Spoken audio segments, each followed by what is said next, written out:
Okay students, तो हमारा आज ये तीसरा लेक्चर है मॉडर्न नॉवल के ऊपर। क्योंकि ये काफी कॉम्प्लेक्स एज थी तो हमने इसको डिफरेंट हिस्सों में डिवाइड किया था। एक स्लाइड यहाँ हम मुसलसल चला रहे हैं, वो ये है जहाँ पे आप देख सकते हैं मॉडर्न नॉवलिस्ट में हमने एंसेस्टर्स कवर कर लिए हैं। अब तक जो हमने राइटर कवर किए हैं उनमें H G Wells, Arnold Bennett, Henry James, Joseph Conrad, Kipling, Galsworthy और फॉस्टर हैं। अब हम चलते हैं इसे अगली फेज के अंदर, द ट्रांजिशनलिस्ट के। आज इन नॉवलिस्ट को जानने की कोशिश करते हैं और ये हिस्सा कवर होने के बाद हमारे पास सिर्फ और एक हिस्सा बाकी रह जाएगा, वो जल्दी कवर कर लेंगे, ज्यादा उसमें आते नहीं। तो ट्रांजिशनलिस्ट के अंदर हम जो ऑथर हमने इंक्लूड किए हैं जो दरमियान के फेज में आते हैं, जो वर्ल्ड वार वन के बाद आएंगे, James Joyce, Virginia Woolf, Aldous Huxley और D.H. Lawrence. So, from the beginning of the First World War, new experiments were made in the field of the literature on account of the new forces which resulted from the war and which broke the old tradition. Excuse me. इतना अच्छा नहीं है मेरा ख्याल है। तो world war जो one थी उसने काफी जो है वो चीजें बदली हैं। वो लिटरेचर के में तो बदली होंगी, वो नॉवल जो था उसके जॉनरा के अंदर भी हमें तब्दीलियां नजर आती हैं और कुछ नई टेक्निक्स, कुछ नई चीजें हमारे सामने आती हैं जो पुराने नॉवलिस्ट से थोड़ी सी अलग हो सकती है, वरना सारे मॉडर्न नॉवलिस्ट हैं और कलेक्टिवली हमने कुछ इनमें सिमिलैरिटीज भी हैं। In fiction James Joyce, Virginia Woolf, Huxley, Somerset Maugham played the prominent part. ये जो बाद में आने वाले नॉवलिस्ट है। So, इनमें सबसे पहले हम देखते हैं जेम्स जॉयस को। बहुत बड़े नॉवेलिस्ट समझे जाते हैं जेम्स जॉयस। 1822 में इनकी बर्थ है और 1941 में इनकी डेथ आ रही है। सो इन्होंने एक काफी टाइम देखा है लाइफ के अंदर। So James Augustine Aldous Joyce was, अच्छा यहाँ थोड़ी सी इनकी बर्थ और डेथ 82 है, 1882।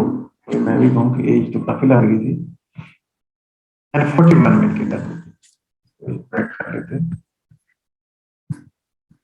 Was an Irish novelist. Ireland ने काफी बड़े बड़े नाम आप देख लें प्रोड्यूस किए हैं। बेनेट शॉ भी आयरलैंड से था, W.B. यीट्स भी, और आयरिश ड्रामेटिक जो रिवाइवल किए हैं आथर है वो, जैसे लेडी क्रिकरी है या सिंज है, शॉन कैसी है, ये बड़े बड़े नाम पैदा किए आयरलैंड ने। तो इसी तरह जेम्स जॉयस भी जो है ना आयरलैंड के थे, आयरिश नॉवलिस्ट है। शॉर्ट स्टोरीज भी लिखी, पोइट्री भी की और क्रिटिसिज्म का काम भी किया, लिटरेरी क्रिटिक भी माने जाते हैं। So he contributed to the modernist avant-garde movement and is regarded as one of the most influential and important writers of the 20th century. तो ये एक मॉडर्निस्ट ऑथर है। एवागार्डे जो एक मॉडर्निस्ट मूवमेंट है, जिसे हम एक्सपेरिमेंटल आर्ट कहेंगे, वो नॉवल में भी इसी तरह डिफरेंट एक्सपेरिमेंट्स हो रहे थे जैसे पोइट्री में हो रहे थे, और ओवरऑल आर्ट की मूवमेंट है एवागार्डे वैसे, जिसमें जो है वो डाडाइज्म है या सरियलिज्म, फ्यूचरिज्म, इस तरह के एक्सपेरिमेंट्स या एक्सप्रेशनिज्म, ये सारे जो न्यू एक्सपेरिमेंट्स किए जा रहे थे आर्ट की दुनिया के अंदर, वहां भी इनका कंट्रीब्यूशन है कि उनसे मुतासिर होकर उन्होंने नॉवल के अंदर एक नोवेलिटी लाने की कोशिश की। नॉवल खुद एक नॉवल है और उसके अंदर फिर एक नोवेलिटी लेके आए।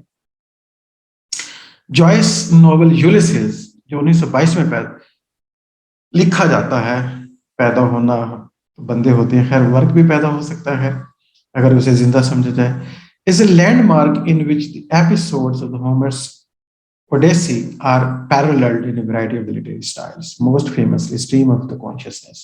यहाँ भी ये stream of consciousness और monologue, interior monologue, और जिसे broader sense में stream of consciousness कहेंगे, वो एक्सपेरिमेंट करते हैं।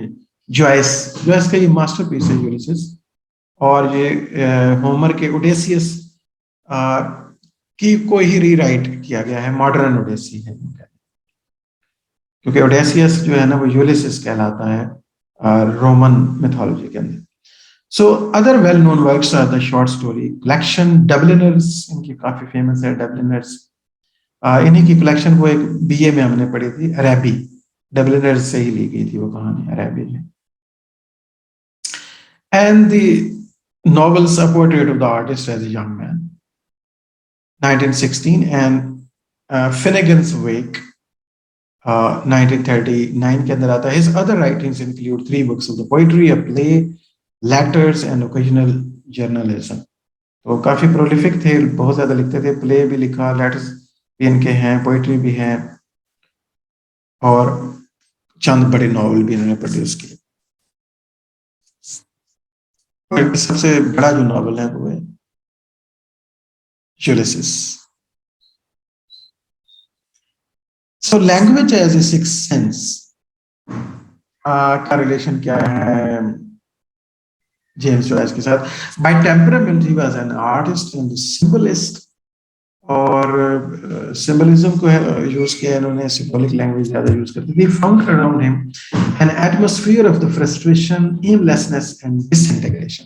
ये जो मॉडर्न कंडीशन एक सामने आ रही थी, वर्ल्ड वॉर वन भी हो, अभी भी हुई है, या उसके राउंड अबाउट ही काम इन्होंने किया है, वो टाइम इन्होंने देखा है। तो वहाँ जो इनको आम आदमी के अंदर जो फ्रस्ट्रेशन, एमलेसनेस और डिसइंटीग्रेशन मिल रही थी, and thus in order to express himself as a novelist he had to create for himself a different medium।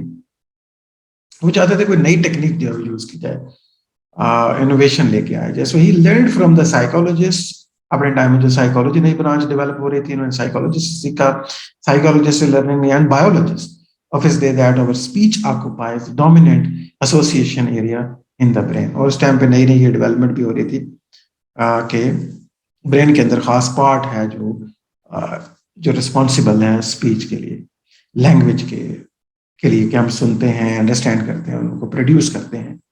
जैसे फोनेटिक्स में भी हमने देखा था, बाद में लैड का कॉन्सेप्ट भी है आपके पास। So himself a born linguist, Joyce looked upon language as a sixth sense. तो जॉयस जो है ना, वो लैंग्वेज और इस फिनोमेनन को बड़ी डिटेल उसने अपने नॉवल के अंदर प्रेजेंट करने की कोशिश की है कि ये कैसा एक मीडियम है, क्या हम इसे अच्छे से कम्युनिकेट कर सकते हैं कि नहीं। और बहुत जो है वो एक लिंग्विस्ट की तरह जो है ना वो सोचते थे, और लैंग्वेज को एक सिक्स्थ सेंस समझते थे। That machinery through which the human organism reveals it's inner processes. Human अगर एक मशीन है या ऑर्गेनिज्म है, तो उसके इनर प्रोसेसेस जो है वो रिवील होते हैं। लैंग्वेज एक मशीन, एक सिस्टम की तरह है जो बताती है कि इस जो बंदा है, जो ऑर्गेनिज्म है, इसके अंदर क्या चल रहा है, वो लैंग्वेज है। He therefore thought that to explore the unconscious record of our psychic and the psychological adjustments would be a fascinating study if taken up by a novelist। तो उन्होंने इस चीज को मौजू बनाया कि साइकिल अनकॉन्शियस जो है वो क्या रोल है, और लैंग्वेज के जरिए हम कैसे कम्युनिकेट करते हैं। तो इन चीजों पे जॉयस का जो ना फोकस था, realization of his true personality। So as it was an unexplored field and offered a new world for the artist to conquer, Joyce, who was in search of a new medium, took it up and did the pioneering work in the stream of consciousness technique।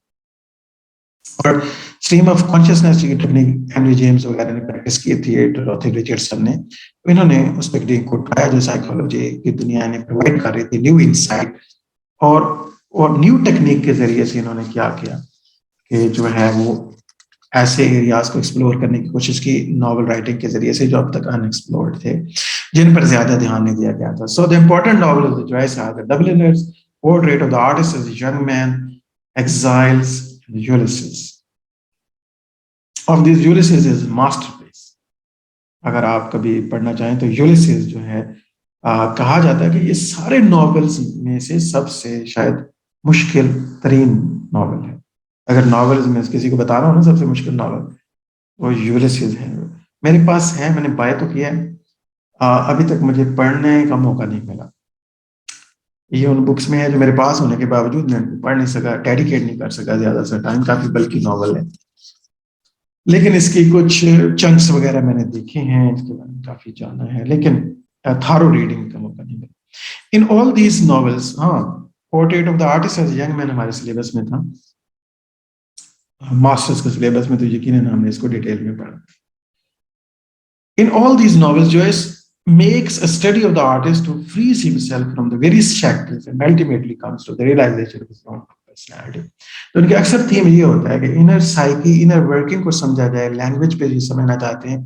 और दूसरे इनके novels में अक्सर हमें जो मिलता है, जो portrait of the artist as a young man का भी प्राइमरी थीम था, कि एक आर्टिस्ट जो है, एक इंसान जो है, कब वो अपने आप को रियलाइज करता है, उसका ट्रू फंक्शन क्या है सोसाइटी के अंदर, ये मकसद क्या है उसका जिंदगी का, या रियलाइज करता है अपनी ट्रू पर्सनैलिटी को, और फिर जो शैकल्स हैं इनको तोड़ देते हैं, जो पाबंदियां होती हैं, जो फॉल्स चीजें होती हैं, और अपनी ट्रू सेल्फ तक पहुंचता है। In Ulysses, the artist is shown at one with humanity through insight into the psychology of the speech, our most intimate faculty in which all men share and have shared. So this book is presented as an epic, the counterpart of the Homer's Odyssey. तो ये बिल्कुल एक Odyssey जो है Homer की, उसी को ही दोबारा से इन्होंने एक मॉडर्न ओडेसी लिखी, आप इसे कहें। बट ये एक नॉवल है, याद रखना, बिल्कुल ये एपिक इस तरह से नहीं है। But whereas Homer dwells on the adventures and has very little to say about the reactions of the adventures. और वहां क्या है, होमर की कहानी के अंदर सारे एडवेंचर्स है, एक्सटर्नल इवेंट्स हो रहे हैं, बड़ी तेजी से एडवेंचर होते हैं, और little to say about reactions नहीं है वहां, लोगों की कंटेम्पलेशन नहीं है। Joyce lays emphasis on the speeches of the hero because according to him speech not action is the token of humanity. या इनके जो सब्जेक्ट मैटर है, आप कह सकते हैं, वो स्पीच है, वो रिएक्शन है लोगों के, वो जो उनकी बातें हैं वो ज्यादा फोकस में है, बजाय इसके कि इंसिडेंट्स को फोकस किया जाए। ठीक है। Our nature reveals itself through our speech, and in order to demonstrate it fully, 24 hours are quite sufficient and there is no need for any change of scene. तो इनके भी ये कहानी भी सिर्फ 24 आवर्स की है, जबकि आपको पता है ओडेसियस की तो बहुत लंबी चौड़ी जर्नी है, कई सालों पे मुहित है, और बहुत से एक्सटर्नल इवेंट्स होते हैं, उसे बड़ा टाइम लग जाता है घर पहुंचते। लेकिन यूलिसिस सिर्फ 24 आवर की स्टोरी है, और उसी में सारी कहानी जो है, वो सोच जो है वो रिवील की जाती है, सिर्फ एक दिन की। बिल्कुल हम देखेंगे कि बिल्कुल इसी वन डे के ऊपर पूरी लाइफ को प्रेजेंट कर देना, पूरी लाइफ का टेस्ट जो है ना, पूरी कहानी प्रेजेंट कर देना, ये चीज आगे देखेंगे। एक और नॉवेलिस्ट जो है वो इनसे मुतासिर होते हैं। Ulysses was first published in the Paris in 1922, but it's publication in England and the United States was prohibited because of its perceived obscenity. इस वर्क को भी पाबंदी का सामना करना पड़ा कि जिसमें obscenity है। Copies were smuggled into the both countries and pirated versions were printed until the mid 1930s. Paris में तो पब्लिश हो गया था, पेरिस जो है वो एक आपको पता है लिटरेचर का सेंटर है, वो आज भी वहां पे आप कोई भी बात जाके कह सकते हैं और कोई किसी किस्म की थियरी भी रख सकते हैं, वहां आइडियाज को प्रेजेंट करने पे कोई पाबंदी नहीं है। पेरिस के अंदर स्पेशली मॉडर्न एथन उन्होंने बना दिया। तो यूलिसिस वहां तो जो है वो पब्लिश हो गया, लेकिन इंग्लैंड और यूनाइटेड स्टेट्स की मोरालिटी वो आड़े आ गई, और copies were smuggled Aldous into the countries and pirated versions were printed until the mid 1930s when publication finally became legal. Joyce started in his next major work, Finnegan Wake, 1923. Publishing it 16th year later in 1939. Between these years, Joyce traveled widely, और बहुत ज्यादा उन्होंने सफर किया और सीखा, और Finnegan wax पे उन्होंने बड़ी डिटेल से काम करके इसको पब्लिश करवाया। He and Nora were married in a civil ceremony in the London 1930s में उनकी मैरिज होती है नोरा के साथ। He made a number of the trips to the Switzerland, frequently seeking treatment for his increasingly severe eye problems and psychological help for his daughter Lucia. तो इनको खुद भी आंखों का प्रॉब्लम था, सिवियर पेन से गुजरते थे।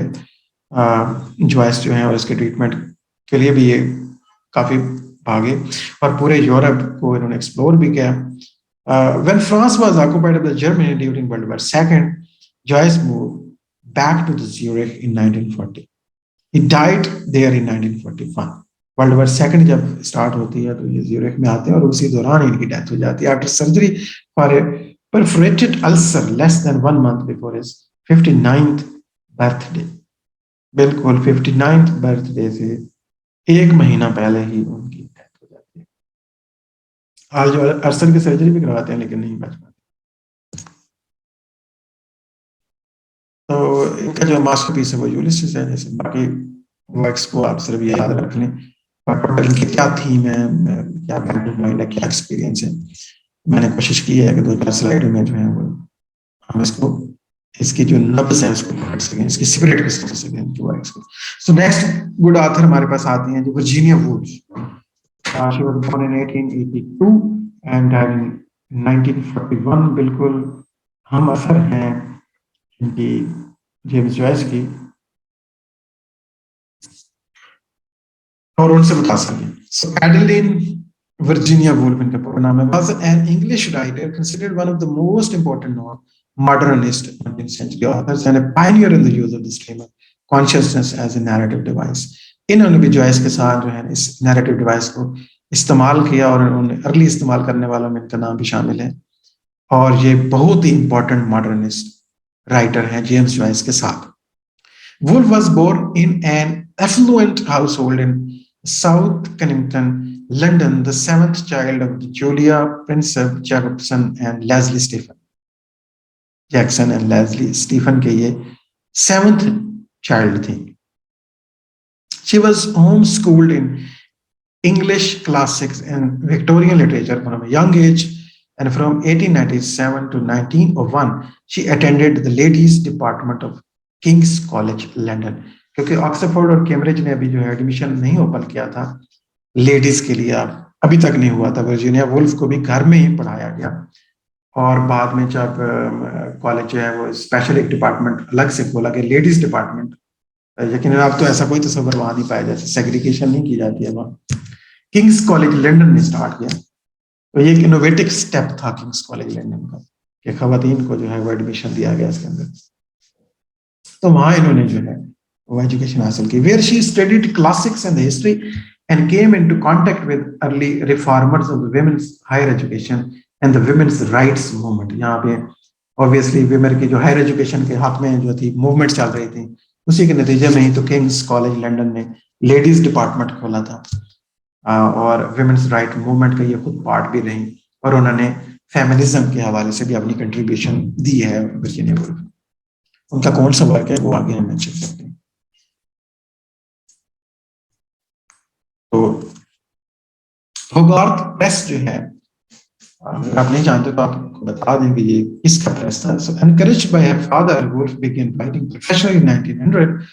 और इनके बाप फादर जो खुद भी बड़े पढ़े लिखे इंसान थे, तो वो चाहते थे कि ये राइटर बने लिखें, इन्होंने स्टार्ट किया। 1912 she married Leonard Woolf and in 1917 the couple founded the Hogarth Press, which published much of her work. Hogarth Press इन्होंने मिलके इसकी बुनियाद रखी एज ए प्रोफेशन। ये पब्लिशर थे, किताबें पब्लिश करते थे, राइटर भी थे।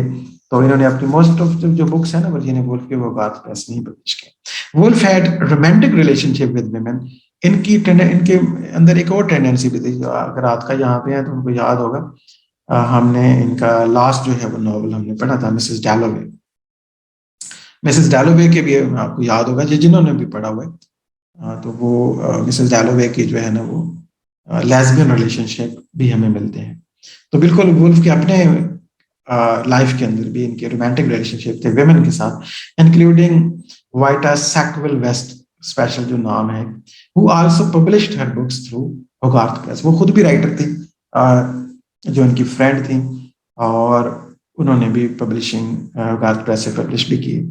Both women's literature became inspired by the relationship which lasted until Woolf's death.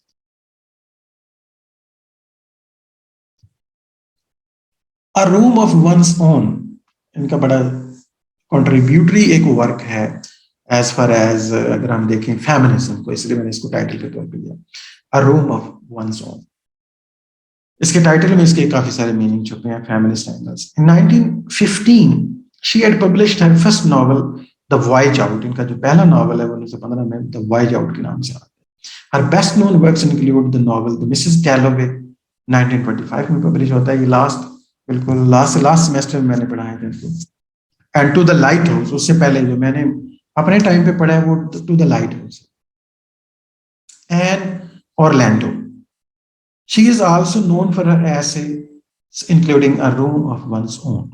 ये बड़ा इंपॉर्टेंट इनका एक क्रिटिकल वर्क है, एक ऐसे है जिसमें ये फेमिनिस्ट काज के लिए बात करते हैं। So Woolf became one of the central subjects of the 1970s movement of the feminist criticism, and her works have since attracted much attention and widespread commentary for inspiring feminism. Her works have been translated into more than 50 languages. शायद आप तो उससे भी ज्यादा इनकी works को जो translate किया जा चुका है। ये बहुत ही कॉम्प्लेक्स इन्होंने लिखा है, बहुत डीप है, बहुत मल्टी मीनिंग है, पॉलीफोनिक वर्क जिसे कहता है ना मिशेल बैख्टन के। जो अच्छे नॉवल होते हैं वो मोनोलॉजिक नहीं होते, वो डायलॉजिक और हेट्रोग्लोटिक होते हैं। तो ये भी कुछ ऐसे ही वर्क है, इसमें मल्टी शेड्स और मीनिंग आपको मिलेंगे। A large body of the literature is dedicated to her life and work, and she has been the subject of the plays, novels, and films. तो बाद में इनके इनके ऊपर भी जो है ना वो फिल्म बनी है, प्लेस भी लिखे गए हैं, नॉवेल्स नॉवेल्स का भी ये टारगेट रही है, टॉपिक रही है। बाइपोलर डिसऑर्डर भी था इनको, इनकी पर्सनैलिटी में एक प्रॉब्लम भी था। Throughout her life Woolf was troubled by the mental illness, इनको एक साइकोलॉजिकल इश्यूज रहते थे, and she was institutionalised several times and attempted suicide at least twice. तो 2 दफा तो इन्होंने जो है अटेम्प्ट की सुसाइड की। मेंटली काफी ट्रबल्ड रहती थी, शायद सोसाइटी के रूल्स रेगुलेशन और जो ऑर्डर और जहाँ पे आपको कंप्रोमाइज करना पड़ता है तो ये नहीं कर पाती थी, तो इस वजह से शायद इनको ज़हनी प्रॉब्लम रहती थी। या एक्स्ट्रा जीनियस हमेशा ही ट्रबल में रहता है, याद रखें। तो वो ज्यादा सोचता है, ज्यादा जितना भी आप ज्यादा सोचेंगे अपनी, फिर सोसाइटी में वो चीजें तो आपको आइडियल नहीं मिलेंगे, तो आपका दिल टूटेगा। Her illness was characterized by the symptoms that today would be diagnosed as bipolar disorder. Although उस वक्त नहीं पता था ये bipolar personality disorder है, लेकिन अभी हम अंदाजा लगा सकते हैं कि उनको ये मसला रहा होगा, for which there was no effective intervention during her lifetime. In 1941, at the age 59, बिल्कुल जो है करीब करीब है जॉयस के साथ, ये Woolf died by drowning herself in the river Ouse at Lewes. तो इन्होंने रिवर हाउस के अंदर एक दिन जो है ना वो शाम का शायद टाइम था, उस रिवर में ही उतर गई, नीचे छलांग लगा दी और हमेशा के लिए जाती रही। Influence of the Joyce on Woolf जो है, Virginia Woolf who was the most distinguished woman writer of her generation, made a far more exciting use of the stream of consciousness technique than James Joyce. कहा जाता है कि उन्होंने James Joyce से भी ज्यादा बेहतर अंदाज में शायद stream of consciousness को यूज किया है, सबसे कॉम्प्लेक्स वे में यूज किया है। She was greatly impressed by the Ulysses. यूलिसेस ने इनको फैसिनेट कर दिया था उस वर्क ने, और उन्होंने यकीनन सोचा था कि मैं यूलिसेस की तरह का कोई नावल जरूर लिखूंगी। In which Joyce had found an alternative to the well made plot and external characterisation. तो जो टिपिकल कैरेक्टराइजेशन है, जो टिपिकल एक लॉजिकल सीक्वेंस का प्लॉट है, जो एक्शन है, वो सारा जो स्ट्रक्चर है वो ब्रेक कर दिया था यूलिसेस ने। She found that this conception of the inner drama of the mind was fraught with tremendous possibilities, and she decided to exploit it to the fullest extent. इन्होंने सोचा कि ये जो इनर ड्रामा प्रेजेंट किया गया, सिर्फ 24 आवर्स में पूरा नॉवल, और इतना बल्कि नॉवल है अगर आप इसे देखें, और सिर्फ 24 आवर की कहानी है। तो इन्होंने सोचा कि इस आइडिया ने इनको फैसिनेट किया, उस राइटिंग स्टाइल ने इनको फैसिनेट किया। तो this method suited her admirably because having a purely literary background, much of her experience had come from books rather than from actual life. और इनको ज्यादा सूट इसलिए भी कर रहा था कि क्योंकि इनकी सारी जिंदगी तो किताबों में गुजरती थी, इनका अपना जो है ना एक्चुअल लाइफ एक्सपीरियंस इतना नहीं था जितना इनको बुकिश लाइफ एक्सपीरियंस था। बहुत ज्यादा ये किताबी कीड़ा थी, बहुत पढ़ती थी, तो हर वक्त किताबों और लाइब्रेरी में बैठे रहना, इवन होगार्थ प्रेस भी था इनका अपना। तो इनकी जो है ना वो लाइफ ऑफ माइंड जो है इनको ज्यादा एक्सपीरियंस है। So moreover, likewise, she had a fine sense of language and was gifted with a poetic temperament. इस वजह से इनके काम को पोइटिक प्रोज भी कहते हैं। तो पोइट्रिक एक टेम्परामेंट था, और इन्होंने लैंग्वेज को जो है ना इनोवेटिव वे में यूज भी किया। सो इन्होंने जो है वो बिल्कुल वो जो वर्क है मिसेस डैलोवे, वो उसको बेस किया है इन्होंने यूलिसिस का. So in her first novel, The Voyage Out, Virginia Woolf followed the traditional pattern of the story. अगर इनके नॉवेल्स को हम वैसे देखें टेक्निकली, तो पहले नॉवल में द वॉयज आउट के अंदर ये हमें ट्रेडिशनल स्टोरी है इनकी, बिल्कुल जैसे आम टाइम पे स्टोरीज लिखी जाती थी, जैसे डिकन्स की इलियड की स्टोरीज हैं वैसे ही है, chronological है. Here she relates the story of a young and inexperienced girl who comes to learn something of the life and the relationship between the sexes, falls in love and dies of the tropical fever before she can realize herself. एक female की कहानी उन्होंने लिखी है और अपने suffering और pen हमें वहां नजर आते हैं इनके. But the real interest in the novel centres on the wise awareness of their is a meaning in life. Her second novel, Night and Day, offers an elaborate, long drawn out study of the Catherine Hilberry, an intelligent young woman of the middle class, and her relation with her mother and four friends. Her next novel, Jacob's Room, represents her first serious experiment in the stream of the consciousness technique. So, Voyage Out में भी The Night and Day में although feminist angle से या female experience तो अपने ये share कर रही थी, लेकिन टेक्निकल एतबार से जैकब्स रूम से ये स्टार्ट करती हैं अपनी stream of consciousness technique. In Mrs. Dalloway, she explores and recreates the personality of a middle-aged woman, Mrs. Dalloway. Here she sets down the incident of a day in her life accompanied by visual, mental and emotional impressions.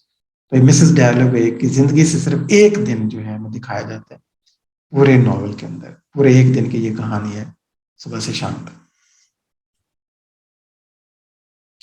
To the Lighthouse का काफी important work है.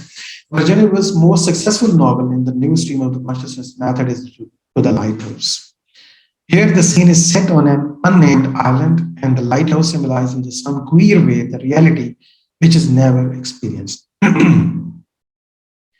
Our next novel, Orlando, which is liveliest of all, relates in a series of the vivid scenes and dramatic climaxes the mental experiences of a poet while writing a prize poem. ये छोटा छोटा इनका introduction है. बाकी इनके नाम और detail जो है वो ज़ाहिर है आप सेपरेटली देख सकते हैं. इन द इयर्स इनका एक वर्क है 1937, Virginia Woolf return to the much simpler form of fiction. वापस ये आती हैं सिंपल फिक्शन की तरफ ऑरलैंडो के बाद.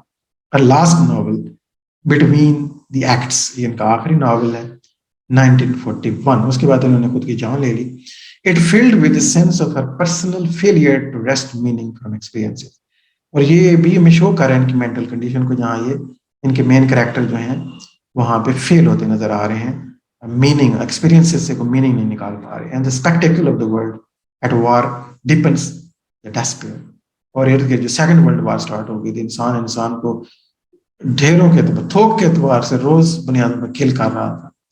तो वो जो है ये मायूसी ने भी इन पे किसी पे असर डाला और इन्होंने उसके बाद वैसे ही सुसाइड कर लिया. उसके बाद बच्चों हमारे पास नॉवेलिस्ट हैं एल्डस हक्सली, लेकिन हम इसको पढ़ेंगे ब्रेक के बाद. तो स्टूडेंट हम पढ़ रहे हैं मॉडर्न नॉवेल और हमारे नेक्स्ट ऑथर है Aldous Huxley. He was born in 1894 and died in 1963. Aldous Leonard Huxley. He was an English writer and philosopher. एक philosopher writer थे, मेरे को जॉर्ज एलियट वाला टाइम हमें याद आ गया. He wrote nearly 50 books, both novels and non-fiction works. काफी prolific writer है, 50 किताबें लिखी जिसमें नॉवल भी शामिल है, नॉन फिक्शन भी, as well as the wide ranging essays, narratives and poems. Poems भी लिखी हैं, narratives भी, essays भी. Early in his career, he published short stories and poetry and edited the literary magazine Oxford Poetry before going on to publish travel writing, satire and screenplays. So he spent the later part of his life in the United States, living in Los Angeles from 1937 until his death. By the end of his life, Huxley was widely acknowledged as one of the foremost intellectuals of his time. बड़े Aldous Huxley जो है ना काफी बड़े intellectual समझे जाते हैं अपने टाइम के. He was nominated for the Nobel Prize in Literature 9 times and was elected companion of the literature by the royal society of literature in 1962। तो नोबेल प्राइज इनको मिल तो नहीं सका, लेकिन 9 टाइम ये नॉमिनेट हुए हैं। इनमें जो खास बात है ना, वो एक वेस्टर्न और ईस्टर्न मिस्टिसिज्म आ रही है, ये हमें ट्रेंड इनके अंदर नजर आता है। He was also the pacifist, क्योंकि उनके टाइम में वर्ल्ड वॉर 1 और सेकंड हो रही थी, तो उनके सामने हुई है। हम इनका जो रुझान था कि जंग नहीं होनी चाहिए, हर बड़ा हर सोचने वाला शख्स जो है वो यही कहता है कि जंग नहीं होनी चाहिए, किसी कीमत पर भी जंग नहीं। He grew interested in the philosophical mysticism and universalism, addressing these subjects with works such as the perennial philosophy। इनका जो वर्क है ना perennial philosophy, तो इसके अंदर ये डिस्कस करते हैं फिलॉसफी और खासतौर पर मिस्टिसिज्म को। इनका रुझान मिस्टिसिज्म की तरफ क्यों जाता है, ये आहिस्ता आहिस्ता हम एक्सप्लोर करेंगे। Which illustrates commonalities between Western and Eastern mysticism, और ये ना सिर्फ वेस्टर्न मिस्टिसिज्म को देखते हैं बल्कि ईस्टर्न मिस्टिसिज्म, दोनों की तरफ से जो मिस्टिसिज्म है उसको एक्सप्लोर करते हैं। The doors of perception, which interprets his own philosophy and experiences, ये इनके और philosophical वर्क है, the perennial philosophy की तरह the doors of perception भी। In his most famous novel Brave New World, जिसके लिए फेमस है, Brave New World, यकीनन आपने कहीं ना कहीं ये नाम सुना होगा, और ये वो फेमस वर्क जो है वो एल्डस हक्सली ने ही लिखा है। 1932 में ये पब्लिश हुआ था। In his final novel Island, he presented his vision of dystopia and utopia respectively। ठीक है, तो एक में ये हमें डिस्टोपिया दिखाते हैं और एक में हमें यूटोपिया दिखाते हैं, ब्रेव न्यू वर्ल्ड और island respectively.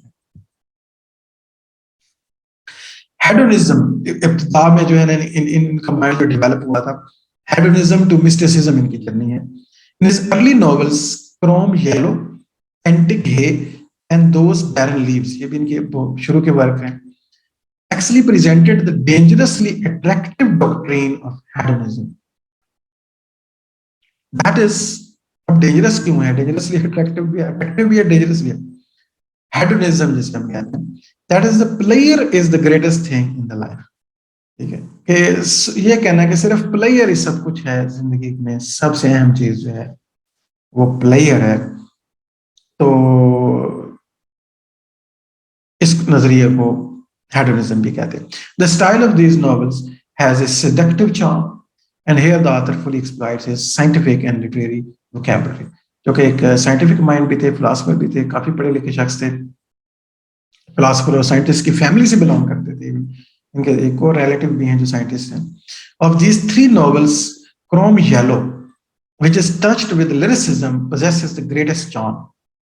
Antique Hay, which is the liveliest of the 3, is a rollicking satire on the life worshippers. Those barren leaves has a number of the finely drawn characters who are easygoing pagans. They take it for granted that the universe has no meaning, and therefore the only thing to do is to enjoy oneself and take no thought for the moral। इन सारे novel में हमें इनकी एक theory मिलती है, और वो ये है कि कोई जब मीनिंग है ही नहीं, ये दुनिया मीनिंगलेस है, कोई मतलब नहीं इसका, और गॉडलेस ये वर्ल्ड है, उस टाइम इनका नजरिया ऐसे ही था, तो फिर सबसे बेहतरीन काम तो रह जाता है कि जिंदगी को एंजॉय किया जाए बस, और यही काम उनके अंदर हमें नजर आता है इनके कैरेक्टर्स के अंदर। ब्रेव न्यू वर्ल्ड इनका वर्क आता है 23, actually accomplishes the combination of the scientific materialism and hedonism. इसके अंदर here he searches for a new faith in spiritualism and eastern philosophy. और उसके बाद जब इन्होंने ईस्टर्न फिलॉसफी पढ़ी, खासतौर पर इंडियन फिलॉसफी जिन्होंने पढ़ी, बुद्ध मत वगैरह से काफी दुनिया आप देखते हैं मुतासिर होती नजर आती है, स्पिरिचुअलिज्म की तरफ ही आते हैं, और ब्रेव न्यू वर्ल्ड में हमें इसका टच मिलता है, चेंज ऑफ माइंड, हेडोनिज्म से स्पिरिचुअलिज्म की जो जर्नी है। After presenting a future state dominated by science, इस कहानी में क्या है, ब्रेव न्यू वर्ल्ड जो कि इंपॉर्टेंट इनका वर्क है, इसकी थोड़ी सी इसकी इनसाइड स्टोरी भी देख लेते हैं कि फ्यूचर स्टेट एक दिखाते हैं कि आने वाली दुनिया में कैसे होगा। जैसे जॉर्ज ऑरवेल का आपने 1984 पढ़ा होगा, अपने टाइम से अहेड उन्होंने एक फ्यूचर स्टेट है जो इमेजिन की थी, ये भी इसी तरह एक फ्यूचर स्टेट को इमेजिन करते हैं, बिल्कुल एक यूटोपिया की तरह, या डिस्टोपिया आप कहें। साइंस से dominated, which has discovered how to produce life in the laboratory, जहां पे ये डिस्कवरी हो चुकी है कि अब जो जिंदगी है ना वो लेबोरेटरी में पैदा की जाती है। Actually points out that from such a life emotion has been eliminated. Emotion बिल्कुल खत्म हो गए हैं लोग। रोज एक किस्म सोमा मेडिसिन खाते हैं, सोमा उसका नाम, रोज सुबह एक गोली खाते हैं और सारा दिन खुश रहते हैं। किसी को उदास होने की इजाजत नहीं है, गमगीन रोने की इजाजत भी नहीं, और इमोशन बिल्कुल एलिमिनेट कर दिए गए। And there is no art, culture, religion, love, ideals, loyalty, personality. अब इन चीजों की कोई जरूरत नहीं है। कोई आर्ट उस दुनिया में नहीं है, कोई कल्चर नहीं है, कोई मजहब नहीं है, कोई मोहब्बत नहीं है, कोई आइडियल्स नहीं, कोई लॉयलिटी नहीं है, कोई पर्सनैलिटी नहीं। Into such world actually introduces a savage John. उसके उसी दुनिया के अंदर एक कैरेक्टर आ जाता है जॉन, जिसको लोग कहते हैं savage John, who represent the old world of religion and cultural values. ये वो बंदा है जो उस दुनिया बाहर कहीं दुनिया से बच के आ गया, और अब इस दुनिया में जब वो आता है,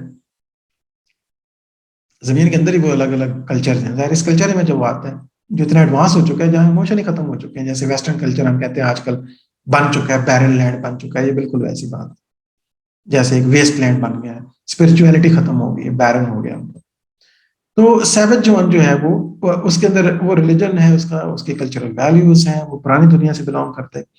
He asked the people to revolt against spiritual slavery, but they do not understand him, and he is driven to suicide ultimately. This respect for the spirit is further developed in his next novel, Aldous in Gaza. Aldous in Gaza, आपको ये term याद होगी, उम्मीद है आपको याद आ गई होगी, एक आथर ने यूज की है 1939 में इन्होंने मिल्टन। हाँ जी, मिल्टन, क्या बात है बच्चे, क्या क्या नाम है, किसने बताया? चलें, मैंने 1939 में पब्लिश होता है, मैंने बताया। ओके बच्चे, गुड। तो ये जो नॉवल है इसमें भी स्पिरिचुअल जो इनका स्टॉन्स है वो बढ़ता जाता है। अब इनका जो चॉइस ऑफ फ्रेज है ना, आइलस एंड गाजा, वो भी आप देख सकते हैं कि वो मिल्टन से ली गई है, जो कि एक स्पिरिचुअल एक प्यूरिटन थे। Reveals a deeper concern for the quality of the human personality. Okay. In his next novel, Point Counterpoint, actually studies the frustration brought out by the conflict between passion का जो है, बेटा ये किसका mic on है, शोर आ रहा है आपकी तरफ से, तुम शीला का भाई लेक्चर भी सुना करें, जब मैं कह रहा हूँ कि शोर आ रहा है तो सुन नहीं रहे, काइंडली ध्यान दिया करें, फोकस किया करें लेक्चर के ऊपर। हो सकता है मैं आप ही को कुछ कह रहा हूँ, आपको पता ही नहीं। So total effect of the point counter point, उनका next work Brave New World से उन्होंने अपना माइंड चेंज किया, एक स्पिरिचुअल जर्नी स्टार्ट करते हैं, ईस्टर्न फिलॉसफी से मुतासिर होते हैं, स्पिरिचुअलिज्म में भी नजर आता है, और पॉइंट काउंटर पॉइंट के अंदर ये जो है ना उस टाइम की अपनी वर्ल्ड है, पैशन और रीजन का कंपैरिजन भी करते हैं, और एक is one of the bitter disillusionment with society. तो अपनी जो प्रेजेंट सोसाइटी है वहां पे उससे ये डिसइल्यूजनमेंट है कि ये तो साइंटिफिक रीजन डोमिनेट कर गया, अब ये पैशन, इमोशन और स्पिरिचुअल बातें समझ नहीं पा रहे हैं लोग।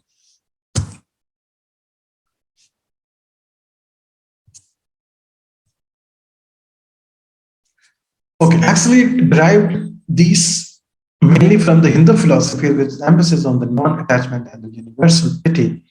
जो हिंदू फिलॉसफी के अंदर मेन थीम है ना, नॉन अटैचमेंट के साथ, without any attachment emotion, involve हुए बगैर, सेंटिमेंटल हुए बगैर जो है, ये यूनिवर्सल पिटी और ह्यूमनिज्म जो टच मिलता है हमें स्पिरिचुअलिटी का। This new philosophy is further developed in Huxley's succeeding novels, Ends and Means, and The Grey Eminence, ये इनके अदर नॉवेल्स हैं। Here he accepts the existence of this super mundane reality, और ultimately accept करते हैं कि एक super mundane, एक super natural एक रियलिटी एग्जिस्ट करती है, बियॉन्ड एक रियलिटी भी रियलिटी एग्जिस्ट करती है, ट्रांसेंडेंटल रियलिटी आप क्या। He also believes that we are bound to this world of illusion through desire, which springs from selfhood. Selfhood से एक डिजायर जन्म लेती है, और डिजायर इस दुनिया के साथ connected.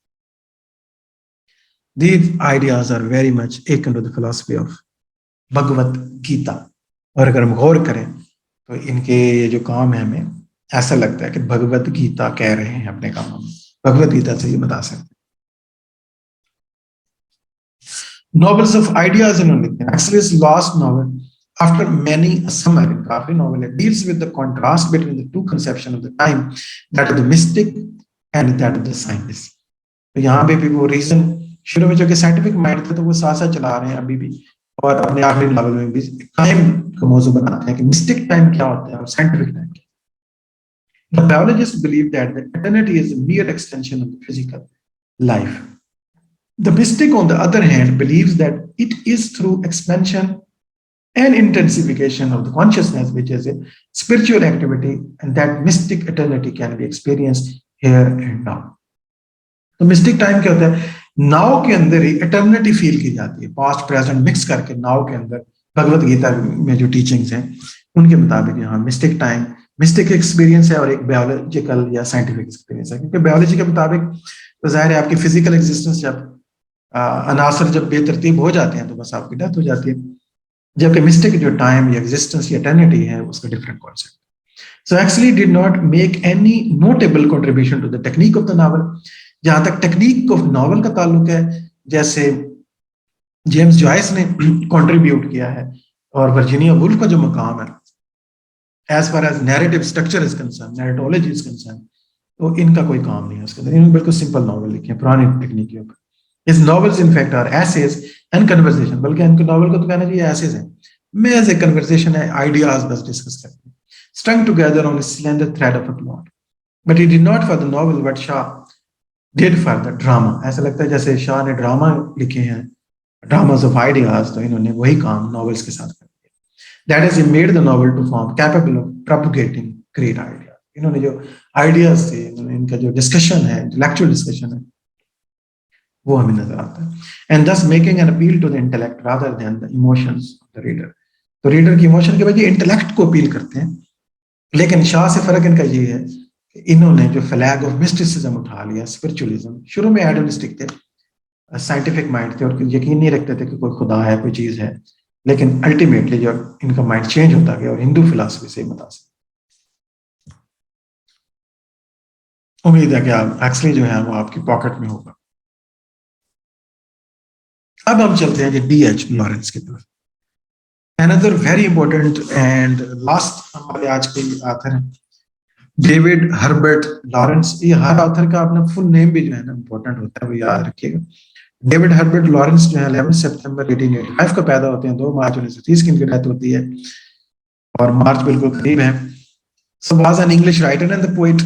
His collected works represent among other things an extended reflection upon the dehumanizing effect of modernity and industrialisation. इनका भी हमें कलेक्टिव वर्क का अगर एक असर देखें, इनका बेंट ऑफ माइंड देखें, अगर आप इनको समझना चाह रहे हैं, 2-4 स्लाइडों में ज़ाहिर से जाना है, तो कैप्सूल अंडरस्टैंडिंग इसकी ये होगी, शॉर्ट अंडरस्टैंडिंग कि ये डीह्यूमनाइजिंग इफेक्ट जो है मॉडर्निटी की वजह से, इंसानों के ऊपर, इंडस्ट्रियलाइजेशन की वजह से, कैपिटलिज्म की वजह से, और खासतौर पर ये जो तब्दीलियां आई हैं इनके माशरे के अंदर, और जो इंसान नहीं रहा, अब मैकेनिकल वे में सोचने लगे, मोरालिटी खत्म होगी, इंसानियत खत्म होगी, ये इनका मौजू है। Lawrence writing explores issues such as sexuality, emotional health, vitality, spontaneity and instinct. साथ साथ ये इंस्टिंक्ट और सेक्सुअल जो इमोशंस हैं उनको भी स्टडी करते हुए हमें नजर आता है कि असल में इंसान की ओरिजिनल चीजें क्या हैं, उनके डिजायर्स क्या हैं, और किस तरह फिर कैपिटलिज्म, इंडस्ट्रियलाइजेशन और सो कॉल्ड सोशल वैल्यूज जो है उनके साथ टकरा जाते हैं। His novels include Sons and Lovers, The Rainbow, Women in Love, and Lady Chatterley's Lover. ये इनके फेमस वर्क्स। ये भी सिलेबस में मेरे ख्याल में शामिल है, आपने पढ़ा होगा। Lawrence as a sex novelist famous है, इनके साथ एक टैग है। Lawrence was a great and original writer who brought a new kind of the poetic imagination to the English fiction. The Man in the Street, Lawrence is still a great sex novelist. आम आदमी अभी भी यही समझते हैं, Man in the Street। इनको deeply नहीं study किया, इनके ऊपर चूंकि काफी इल्जामात लगे थे, तो आम ख्याल यही है कि लॉरेंस जो है वो एक सेक्स नॉवेलिस्ट था। But he himself said, I who लोथ सेक्सुअलिटी, ये खुद लिखते हैं, मैं लोथ होते हैं इंतहाई नफरत करना, रिपल्सिव हद तक नफरत होती है सेक्सुअलिटी से। So deeply I am considered lurid sexual specialist, तो मुझे ही सेक्सुअल स्पेशलिस्ट समझते हैं जो खुद इतनी नफरत करता है। Lawrence was a passionate Puritan and his sexual idea was high and lofty. इसने सेक्सुअल आइडियाज की बात जरूर की है, लेकिन वो बहुत लॉफ्टी और हाई है। जैसे पालो कोयलो बात करते हैं सेक्सुअल आइडियाज के ऊपर, उसके मैंने पढ़े हैं, तो जो उसे आउट ऑफ कॉन्टेक्स्ट समझेगा तो वो तो कहेगा कि ये तो बिल्कुल ही सेक्सुअल आइडिया। लेकिन डीप डाउन देखा जाए तो लॉरेंस हो या पालो कोयलो हो, दोनों जो है वो डीप स्पिरिचुअल मैसेज देते हैं। और इसी तरह लॉरेंस की बात है उसको मिसअंडरस्टैंड किया गया, एक्चुअली अंदर से तो प्योरिटन है। He believed that there can be no satisfactory union on the physical plane. उनका ख्याल है कि जिस्मानी ताल्लुक जो है वो कोई यूनियन नहीं होता। Once a man establish a full dynamic communication at the deeper and the higher centers with a woman, this can never be broken. तो ऐसा ताल्लुक जो डीप हो, सारे डायमेंशन से हो, वो कभी नहीं टूट सकता। Very often not even death can break it. If a man makes sex itself his goal, he drives on towards anarchy and despair. इनका ख्याल है कि जिनकी जिंदगी का मकसद सिर्फ सेक्सुअल एक्टिविटीज है, इसी को वो गोल बना लेते हैं जिंदगी का, और समझते हैं यही हमारा एंड पर्पस है इंसानी ताल्लुक का, तो वो समझते हैं कि टुवर्ड्स अनार्की की तरफ जाते हैं, मायूसी एंड पे उन्हें हासिल होती है। And it's living purpose collapse, जिंदगी में उसको कोई पर्पस ही नहीं आता, वो कोलैप्स कर जाती है उसकी life. Sex is the door beyond lies and ultimate impersonal relationship, free of all emotional complications, beyond lies the service of God. ये उनके नजरियात हैं, जिससे हमें खूब अंदाजा हो सकता है कि उन्होंने सेक्स और सेक्स रिलेशन से और फिजिकल यूनियन की बातें जरूर की हैं, और उन पर ऑब्सिनिटी और नुडिटी का इल्जाम भी है, लेकिन वो क्या समझते हैं, क्या कहते हैं। So Lawrence's opinion earned him many enemies, and he endured official persecution, censorship, and misrepresentation of his creative work. जैसे हम पहले बात कर रहे थे, misrepresent किया जाता है इनकी creative work को। Throughout the second half of his life, much of which he spent in voluntary exile, called his savage pilgrimage. जब ये खुद exile पे चले गए, खुद छोड़ दिया इन्होंने इंग्लैंड को, savage pilgrimage के तौर पे से याद भी रखते हैं। इनको काम को सेंसर किया गया, इनको जो है ना केस बनाया गया इनके ऊपर, जैसे सादत मिनटों के खिलाफ केसेस वगैरह बने थे। At the time of his death, his public reputation was that of a pornographer who had wasted his considerable talents. इनके बारे में यही समझा गया कि एक तो पोर्नोग्राफर थे जिन्होंने सेक्सुअल न्यूडिटी को लिखा है और जो है ना अपनी टैलेंट को जाया कर दिया। E.M. Foster in an obituary notice challenge this widely held view. E.M. Forster जो है वो इस व्यू को चैलेंज करते नजर आते हैं जो पब्लिक बना, describing him as the greatest imaginative novelist of our generation. वो इनके बारे में कहते हैं ये सबसे अजीम इमेजिनेटिव नॉवेलिस्ट हैं हमारी generation. Later the literary critic F R Leavis champion both his artistic integrity and his moral seriousness. F R Leavis जो कि न्यू क्रिटिक है और उन्होंने खासतौर पर नॉवेल पर काम किया है, उसका डोमेन यही था। रिचर्डसन या ये रिचर्ड ने मेरे ख्याल में काम किया था पोएट्री के ऊपर न्यू क्रिटिसिज्म के अंदर, तो उन्होंने भी इनकी तारीफ की है।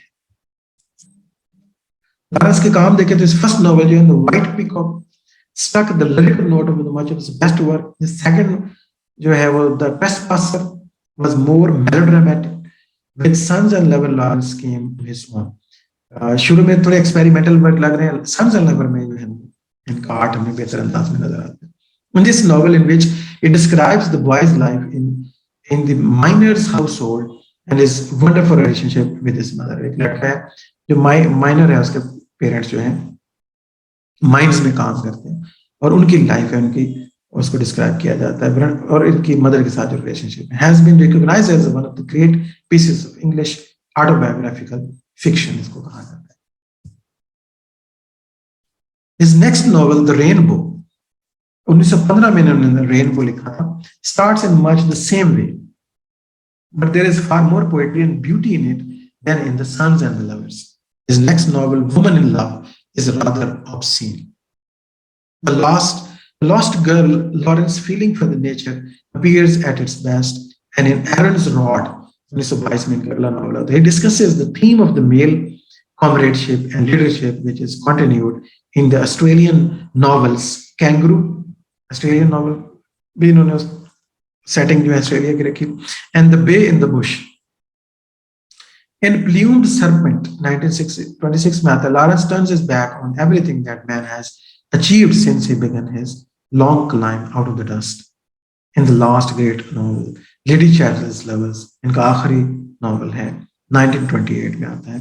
Lawrence return to the sex theme, इनका जो पुराना थीम है वापस लौट आते हैं।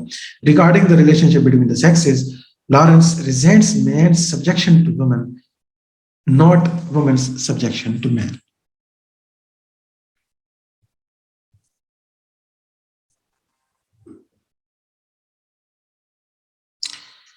सो रेनबो में वो जो लास्ट लाइन है, उसकी फर्दर एक्सप्लेनेशन हमें रेनबो नॉवेल से मिलेगी.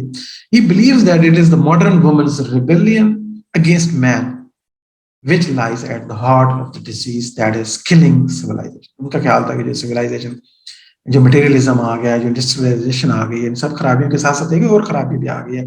ये जो फेमिनिज्म स्टार्ट हो गया, जो खवातीन ने मर्दों के खिलाफ जो है रिबेलियन का स्टार्ट कर दिया, तो इसने भी प्रॉब्लम क्रिएट कर दिया. This is the heart of the disease. Regarding the modern civilization, Lawrence believes that the man has cut himself off from the living cosmos, which is God.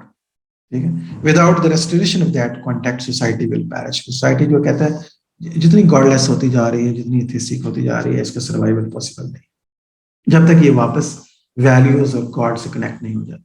But this can not be brought about by the mind which is at the centre of all his mischief. और उनका ख्याल था ये mind से, अकल से हम नहीं रिवाइव कर सकते, क्योंकि अकल ही की मिसचीफ है सारा कुछ. ये सारे प्रॉब्लम रीजन और अकल से हुए हैं कि हमारे मुआशरे में डिटेरियोरेशन आ गई.